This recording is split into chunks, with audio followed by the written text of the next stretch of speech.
Hi, I'm Rob Kutu. I'm the Director of Menu Development for Sage Dining Services. Happy holidays, everybody. Today, we're going to be making an orange, cranberry, and white chocolate biscotti. This is something that is on my holiday menu every year. It's very easy to make. You can get the kids involved with this. It doesn't take a lot of equipment to make. Very, very simple. This is all we're going to use. A spatula, a bowl, and a cookie sheet. So let's get right into it. And again, very, very simple. I get everything measured out here. First is we're going to put in just 2 cups of dried cranberries. Very simple. And we're going to do an orange cranberry, but I mean, making a biscotti, once you understand how to make a biscotti, you can change out the ingredients, you can change out the flavorings, whatever you want. It's very, very simple to make. So I got 3 tablespoons of fresh squeezed orange juice. And in addition to the orange juice, I also have the zest of that orange. So I zested an orange first, then I took it and I took 3 tablespoons of the juice out. So this is going to go right into the bowl as well. Next, I have 3/4 cup of granulated sugar. Again, I'm using granulated. You want to change the flavor up a little bit. You can use brown sugar. You can use dark brown. For this application, I want it a little lighter, so we're just using simple granulated sugar. So that's going to go in. Okay, next, 2 room temperature eggs. It's very important that you use room temperature for 2 reasons. It's going to help the rise and it's going to help the puff when it's in the oven. If you have to wait for the eggs to come up to temp to create that steaming effect, then it's going to take longer, than the outside of the biscotti is going to get crispier faster before you get that nice rise that we're looking for. If for some reason you forget to take the eggs out at room temp, you can take the whole eggs, put them into a bowl of warm water for 15, 20 minutes, not boiling, some warm tap water, and just let them come up to temp that way, and you're going to have perfect room temperature eggs. So that's going to go right into the bowl. And see, so far, nothing really fancy, no equipment to use. You can have your kids help you with this.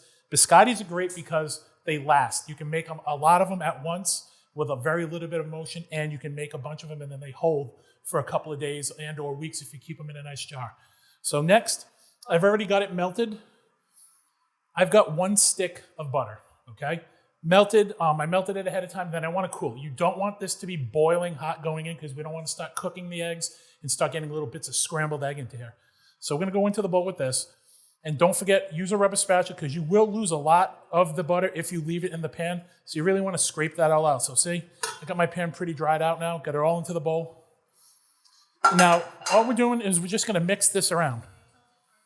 So see, we're just mixing this all around just to get it all incorporated so that it's all one mass. We want to break up the sugar, the granulated, the zested orange, and any clumps of the cranberries that are in it. I mean, if you want to use cherries, you can use dried cherries. You want to do dried blueberries. If you can have nuts, you can put nuts in here. It's up to you. Whatever you want to put. Even if you want to make a chocolate one, it's very simple. You just back out some of the flour, usually about 5% of the flour, and replace it with cocoa powder. You can also add chocolate chips. I mean, whatever you want to do, this is a very, very simple process to do. So now that we have everything mixed, and this is what it looks like, okay, you can see, very simple. Everything's mixed together, all combined. We're going to go in and I'm going to sift my flour because I don't want to get any lumps. I don't want to have any dense spots or any pieces of flour that aren't mixed in. So I'm going to put 2.5 cups of flour in here. All right. Into this, I'm going to add 2 teaspoons of baking powder. Okay, get that all in. And now I'm going to add 1/4 teaspoon of salt. And this is regular iodized table salt. You don't want to use kosher for this. The kosher is too big. You want to get a little bit more salted flavor. So a smaller amount of the iodized is going to give that flavor that we need to balance the sweet. So it's not too sweet, it's not too acidic. You get a nice balance. Okay. So now that we get everything in, we're just going to sift this in. And see, this is very simple. It's going to go in very quick. And you see how towards the end, you can start seeing some of the little pieces of the flour that weren't broken up. Just put it through, okay? So now everything's in the bowl, and we're just going to mix this around. And this is going to come together fairly quick. And again, you don't have to go nuts. You don't have to worry about folding like some desserts where we incorporate air. This is the biscotti. You don't have to worry about it. The only thing is we don't want to work this so long that we work up a lot of the gluten into it. Then we would have to let it rest, and then it's not going to perform as well in the oven. So we're just really mixing this until it starts to stick, and it comes clean off the bowl. All right, and you can see, and this is great. You can have your kids help you with this. This is just a really fun holiday treat to make. The flavors and the smells are going to bring people out of the woodwork, and everybody's going to want to know what's going on in the kitchen that day. Okay? And if you're going to do a cookie swap, this is one of those things where you come home during the week and you want to make them, you can make them ahead of time, or if it's a last minute thing, you can put these together really quick. Okay, and you can see, I'm just starting to work it now, and it's just starting to pull together. There's a little bit of flour left and a little bit of that dry mix, but we're just going to mix it around, and I'm smashing it to the bowl to expose some of the wet center. All right?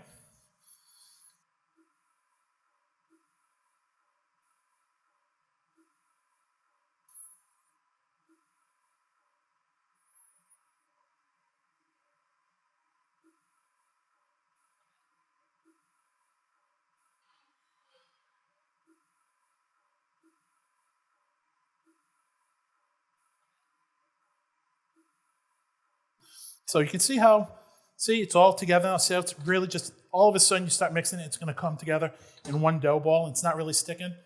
So, see that? Very simple. So what I have here is just a little extra flour, and I'm not putting a lot. I mean, barely a half teaspoon on the table. And I want to take the dough, and I want to roll it out onto the table. Okay? And I'm just going to bring it together, squeeze any bit of last flour that didn't come to it. So now I'm just evening it out. And again, you don't even need a knife to do this. We're going to take it, and I'm just going to divide it in half, right down the middle. And this doesn't have to be precise. Okay? So what I've got here is just a cookie sheet with a piece of parchment paper. No spray, nothing, just parchment so it won't stick to the sheet tray. Okay? I'm going to take the first log, and I'm just going to flatten it out a little bit, bring it together, and I'm just going to roll it out. And you want to get a log that's about 12 inches long, okay? And you can see this is very simple to do. This is great if you want to have your kids roll this out. This is just a fun afternoon activity, especially if you have your young ones with you. So see how I got about a 12-inch long log? I'm just going to put it on my cookie sheet, all right? And I'm going to take the other one. We're going to do the same thing. And again, this will make about 2 dozen biscotti. If you want to do more, you can double it. If you want to do less, I don't know why you would want to do less, but you could. Who's not going to like these? So again, see how quick and easy this is? Very simple. We got a 12-inch long. Okay, I'm going to put it on a baking sheet. So now that we have it on the sheet, see how with the logs? I'm just going to go down and I'm going to press it down a little bit. Okay? Because we're going to take that dome off the log, because when these cook, they're going to expand a little bit, but I still want to keep it relatively thick so we have a nice good bite and something to grab onto. So now that we have them in, we're going to put them into a 350-degree oven if it's a conventional oven without a fan for your home oven. If you have a convection oven, I would do 300 degrees, so that way these things have time to bake and spread out on the pan. So we're going to put them in the oven now, 20, 25 minutes. There's really no wrong answer. Biscotti are very, very forgiving to make. If you leave them in the oven too long, we're going to do the second cut. Biscotti means twice baked or twice cooked. We're going to cut them and we're going to bake them again to dry them out. If you leave them too long, you bake them less the second time. You don't leave them in enough the first time, you bake them longer the second time. This is a very easy process. So now we're going to go right into the oven.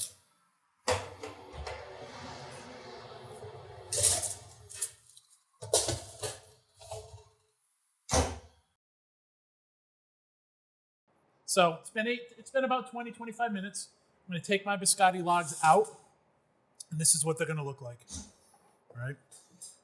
So this style that I like, they don't puddle out, you don't get a nice flat one. I like it to be a little thicker, a little cakier. It's going to have a nice little crunch, a better mouthfeel to it. This is the kind of recipe that I like. So we're going to let them cool for about 8 to 10 minutes, and then we're going to start cutting. We're going to do that second baking of them. So they've sit for about 10 minutes now. So now we're going to cut them to the desired shape. And again, this is really up to you. You can go straight across this way. You're going to get a nice little domed piece that's short. We can go on an angle, longer ones, shorter ones, whatever size you want to do. Again, you can customize this. Once you understand how a biscotti works and the pieces that go into it, you can customize this however you want. So I'm going to go on an extreme bias. So I'm going to turn the knife on an angle like this, and I'm using a serrated knife. This is an offset serrated just because I want my knuckles to bang on the cutting board. And we're going to saw through this. Okay? And you don't want to go too thin because then it is going to try to fall apart. So see, if I go a little thin, it wants to fall apart there. So I'm going to go a hair thicker. And I'm just going to saw through and let the knife go through. You don't want to bludgeon this with a chef's knife or a non-serrated. Okay? See, you will lose some. You can eat them just like this. They're fantastic, right? So this is the ones that we've done a little bit. And see, they're soft and they're cakey in the middle. All right. So once I have these cut, I'm going to put them back on the sheet tray.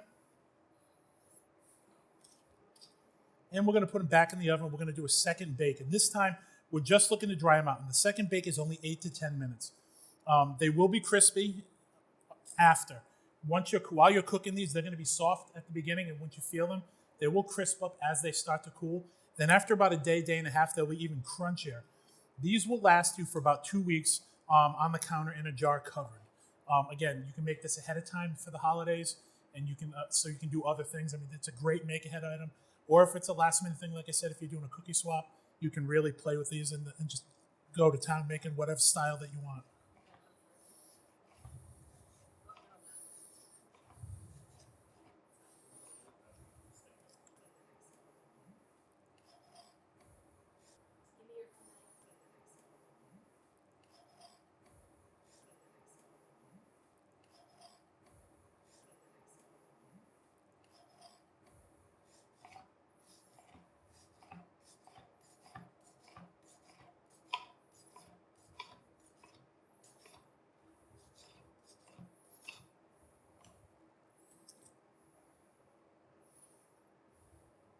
So now we're going to put them back in the oven. They're soft. We want to get that signature biscotti crunch, that crispness. So we're going to put them back in the oven for the second baking now. Now we're going to do it about 8 to 10. Could be a little longer. Again, like we discussed earlier, it depends on if you did a little under the first bake. You're going to put them in a little longer for the second bake. If you did them a little more the first bake, you're going to put a little less for the second bake. Basically, general rule of thumb, if they're golden brown, they're delicious, they're done. That's how this works. Okay, so the next thing we're going to do, I've got some coating chocolate, some white coating chocolate. And again, there's no hard and fast rule for this. If you like white chocolate, do white chocolate. I like white chocolate with this combination. You want to do milk, you want to do dark chocolate, whatever you want. You can customize these and mix and match. This is just some white chocolate coating chips you can buy at any supermarket. Okay? So for this, I got a rubber spatula that I'm going to have. I got a pair of scissors, and I'm going to show you a couple of different ways that we're going to decorate these. So first thing is, I'm going to take my white chocolate, and I've got a pot of boiling water at a low, low simmer.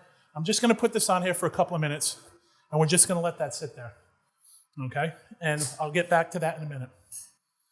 So if you have a small bag, this will work. I had this on hand. We're going to make a little impromptu piping bag where we're just going to kind of drizzle the chocolate on. So I'm going to show you 3 different ways, some traditional ways. The traditional way is to dip the bottom straight and flat, or we're going to do it on an angle, or you can fill the bag with chocolate and let the kids go nuts, piping chocolate everywhere. This is fun, and they will have a blast, and this is stuff they'll remember. All right? So I'm basically just going to take the bag, I got my hand inside it, pushing it into the glass. Now I have a clean work surface. All right? So we're going to set that aside for now. And let me check my chocolate. So it's been about 2 minutes, and now the one thing I want to stress, I took the pan off the heat. The residual heat's going to really carry this over. When you do this, you do not want the bottom of your bowl touching the hot water, okay? Chocolate is very delicate to work with, and we don't want to scorch it. If you get it too hot, it's going to start seizing up. It's not going to be very fluid. It's not going to be creamy. It's going to be just tough to work with. So I'm going to really stop it right there, okay? Put that aside. So this is what we're looking for. It's completely smoothed out now. See how that's going to really coat really well? So this is where the fun is going to begin. So let me put this aside. So we have some biscotti that we've cut and we put back in the oven already. As I said, I put them back into the oven at 300 degrees if you have a convection oven, 350 if it's a regular conventional oven. And again, there's no hard and fast rule for this. Just whatever you like. I like them a little crispier. If you want them a little softer. They will crisp up. They're going to seem soft up front, but they will crisp up as they cool. Then within a day or two, they're actually going to be even crispier after they've sat. So there's a couple of ways, there's a couple of different schools of thought, whatever you want to do for this. So the easiest one is you can take it and you can just dip it on an angle like this, give it a little wiggle.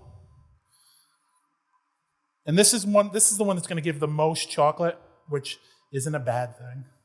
So then we're just going to put it on like that. And again, we can go in, on an angle. Just make sure the back and the front are covered with it. See? And I'm just letting the excess drain off so we don't have a pooling effect on the bottom, pulling it on the bowl, and this is what it looks like. And these are very simple, and again, this is something that the kids can do. You can have fun with them doing it. And see how the chocolate's running off? We don't want all that extra pooling. We want to have a nice, clean-looking biscotti. And I'm just going to drag that extra on the side of the bowl. And this is what we're going to have. Okay? So that's one style of doing it. Another way to do it is we can take it, and this is a little bit more traditional one. This is something that you'll see in bakeries that you go to. We can take the biscotti, and instead of going in on an angle, we're just going to go in flat, and I'm just going to coat the bottom of this. So see? So this is more of the traditional ones that you see, especially if you cut it nice and thick, then you have the bottom that's got a nice coating of chocolate like that. I'm going to put it back on the tray to dry. So take another one. Again, we're going to dip the bottom in, give it a nice wiggle to make sure we get a nice even coating on both sides, and we're just letting that excess chocolate run off. Okay, get a little extra, pull it off.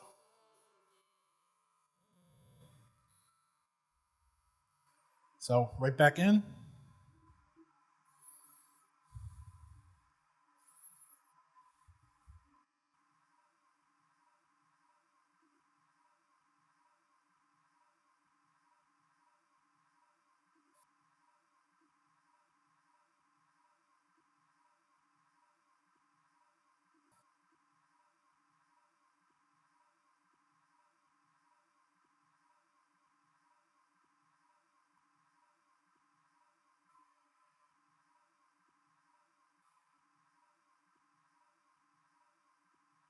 So that's that. So now let's do the one with the drizzle. This is the one you want to get the kids involved with. This is fun. So again, we have this rubber spatula that I had. There's the glass that we had earlier that we put that pastry bag in. We're just going to make a quick little piping bag. I'm just going to put a little bit. You don't need a lot of chocolate in this because a little bit of this goes a long way, and it's just a lot easier to work with. So I'm going to lift the bag up, and here's the corner. I'm going to twist it like this just to give it a little pressure. See? And if you have a smaller bag, this is what I had on hand. So, see, we just got a tiny little piping bag. All right? So, I'm going to just take a pair of kitchen shears. I'm going to trim the end off very gently. Okay. See? Now we got it running. And this is where you can get the kids involved. Just drizzle it on. One way. If you want to go one way. If you want to go opposite directions. This is just fun stuff. I mean, go nuts. Let them have a ball. Put as much or as little as you want. If they're like my kids, they're going to want to shoot the chocolate in their mouth. So what? Let them have fun.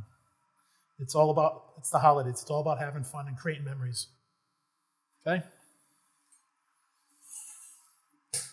So you want to give these about 10, 15 minutes. The chocolate's going to set up.